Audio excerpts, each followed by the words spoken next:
Good Friday morning. This is a classical text here this morning from St. Matthew. And let me read it to you, okay? Jesus said to his disciples, "Whoever wishes to come after me, namely to be a disciple, must deny himself, take up his cross and follow me." The imitatio Christi, the imitation of Christ, following him. Not enduring, following, actively following him. And whoever wishes to save his life will lose it. But whoever loses his life for my sake will find it. What profit would there be for one to gain the whole world and forfeit his life? What can one give in exchange for his life? For the Son of Man will come with his angels in his Father's glory, and then he will repay each according to his conduct. Amen, I say to you, there are some standing here who will not taste death until the Son of Man, see the Son of Man coming in his kingdom. That's an interesting text. When Matthew wrote that, they may have been still expecting the last judgment at the time. But the first part, whoever wishes to come after me must deny himself and take up his cross and follow me. It's an active state. It can also mean accepting life, the sufferings of life. It can mean that to grasp the cross of life and to grasp it, not to rebel against it, but to embrace one's life. But it also, in this sense, I read a commentary said that's not the meaning of it. The meaning, I just gave it. What I just said to you, he says, not what it meant. It meant you have to actively follow Christ wherever it takes you. And he could think of the apostles, wherever it takes you. These guys dropped everything and followed Christ. See? I have to say, when I joined religious life 60 years ago, 63 years ago, there was a sense of that. Not that I felt I was taking my cross up. But I knew that wherever the order, when you join a religious order especially, you know that you're shifting your life from the life, the family life, etc. You're shifting it to a new way of life, and that way of life becomes the all-embracing way. And wherever you go, it will be with the community, with the Passionist community, putting it bluntly, whether you're Jesuit, Dominican, whatever it may be. But for me, a Passionist, wherever it would take me. And I think I mentioned that to you before on one of these things, these videos, that I never looked over my shoulder again. I didn't look backwards. In the sense that I knew that my lot was with the Passionists and that wherever that would take me.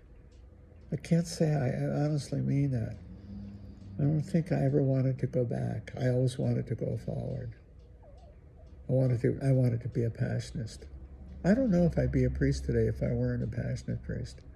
Because my core vocation is that of a Passionist. And my function is as a priest in the Passionist community, in my own way, of course, now. It's a very unique way. But it's the Passionist way of life. And it was the Passionist community that I felt called to, powerfully called to. And that could take me anywhere in the world. And what an adventure it gave me. What an adventure. There's no way I could ever have predicted it, nor can I ever thank God and the order for what it has given me, a life beyond my wildest imagination. It's been a marvelous adventure. And I think of my fellow Passionists. Always think of the Chinese missionaries. I got to tell you that. Because I lived with some of the men that survived the prison life in China, okay, that they had been captured. They've been arrested and imprisoned by the communists in the 1950s. I met them in the early 60s. They were stationed, the survivors were stationed. Some of the Passionists who survived the Chinese prisons ended up founding our province in the Philippines. Okay, they were younger and they moved on, but some of the men did not. They came home and they lived with us. In fact, Bishop O'Gara was the bishop of China. He was the bishop of Hunan, and he was the one who ordained me to minor orders. Yeah. And there was one, I told this story to you 100 times, I think. One of the old men in the house, and I asked him one time if he would ever want to go back to China, Linus Lombard. And he said, I'd walk back if I could. Those men were so courageous. Can you imagine the 1920s and 30s getting on a freighter and going to China with no hope or thought of desire to ever come home? Talk about take up your cross and follow me. They did it. They had to learn a new language, cultures, and all the rest. What heroic men. What great followers of Christ. See? I have to say, what a privilege in my life that I lived with them.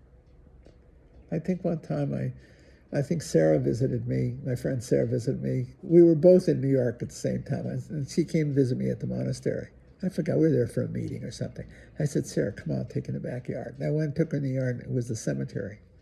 And I wanted to point, I'm almost sure, if Sarah watches this, maybe she can chime in, sometime. The names of some of those men. As I pointed out, my classmates, but some of the men whose life and ministries had so defined me, and some of the heroes, the men who had gone to China and that were buried there, and came back and who survived concentration camps and all the rest. They're heroes. They're heroes of the faith for me. I don't need to read the lives of the saints. I really don't, and I never do because I don't believe them. Okay. They're so phony in the way they've been written. I lived with the real ones. When you talk to someone like Linus Lombard, who's a simple soul man, and you say to him, Father Linus, would you want to ever go back? I'd walk back. Can you walk back to a place he was imprisoned? If he went back, he'd be dead. They'd kill him. I'd walk back if I could. Isn't that do you think he's a man of tremendous faith and courage and love. And some of the guys actually one day did get back when China loosened up. They found some of their former parishioners. Can you imagine? That's taking up your cross. That's what it looks like. It's heroic to follow Christ wherever it takes you. When you got married, you're following Christ wherever your marriage will take you. The adventure of love, the adventure of parenting. I took it in religious life, but look about you. Did you know when you got married and you said, I do, in the sacrament of marriage, that you would, and having children, that you would know how that adventure would evolve? I don't believe you do. It's an adventure of grace. And sometimes you do have to take up a cross of human suffering and sadness and harm. My China colleagues, the Passionists in China went to prison because they loved Christ and they loved the Christ of China. See? Maybe you've suffered through your children, heartache, maybe the death of your spouse, the death of a child. I don't know. It's the adventure of life. We're called to actively live our vocations, actively follow Christ, wherever it takes us. For me, it was a marvelous adventure beyond my imagination. See? Yeah, beyond it. For others, more predictable, but not unpredictable, not completely, huh? When you got married.